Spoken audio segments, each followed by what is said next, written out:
Ooh, this pie right here, honey. I'm not a big fan of apple pie, and if you are anything like me, then this pie you will love. Let's start with the pie crust. Add 2.5 cups of all-purpose flour to a food processor, half a tablespoon sugar, and a pinch of salt, and give that a mix. Then add 2 sticks of cold butter, cut into small cubes, and mix lightly until you get this lumpy look. At this point, add 7 tablespoons of ice cold water and mix again until you get sort of like a putty texture like this. Dump your mixture onto a clean surface and group it together into one big mound, sort of patting it together and working it lightly. Once brought together, cut in half to make 2 thick cakes. Don't knead it, just bring it together, doing so very lightly and carefully. Once done, it should look like this. Now wrap your dough in plastic wrap and place in the fridge while you clean your apples and prep your pie filling. The longer the dough is in the fridge, the longer you'll need to let it sit out so that it can reach a malleable texture. The key is don't let the butter in the dough melt.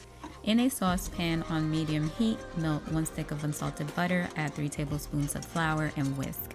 Add 1/4 cup of water, continue to whisk and add your cup of sugar. Add 1 teaspoon of vanilla extract and whisk away, honey. You got one job in these 8 minutes. Take away the pan from the heat, start cutting up your apples and slice them thinner than your patience. Yes, thinner than your patience, honey. Take about 3 cups of diced pineapples and pulse in the food processor. You can use canned crushed pineapples and a little swirl of agave if you feel like it. Lightly strain, add to the bowl with your apples, give it a mix to evenly distribute, sprinkle your desired amount of cinnamon powder, add your sauce and mix very well. Then set aside. Dust flour over your workstation and bring out your dough. Spread it out with your rolling pin. Mold the edges with your hands to smooth out cracks and stretch out with rolling pin about 12 inches. Use your rolling pin to shimmy the disc onto the baking dish. With your fingers, mold in the dough around the circumference of the dish. Then with 2 fingers, pinch the edges of the dough while using your index finger to push into the pinching fingers to create that wave pattern. Then pat the edges down lightly.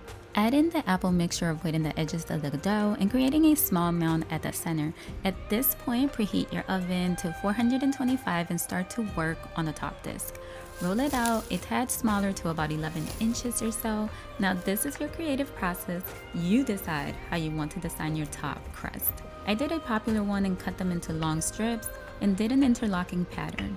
I used a pastry scraper to cut the strips. While assembling them, I was feeling a little bit tired for some reason and I sort of lost my way a bit, but it's barely noticeable. Once done assembling, whisk an egg with a tablespoon of sugar and brush onto the pie. Pop the pie in the oven and cook for 17 minutes at 425 degrees. Reduce the heat to 350 degrees and cook for about 45 minutes or a little longer. Mine went a little longer as I wanted it nice and golden. Use a small fork to check the texture of the apples. When they're soft, they are ready, and let them rest for about an hour or longer. And look at how beautiful and delicious this pie turned out. Comment your thoughts and questions below. Enjoy!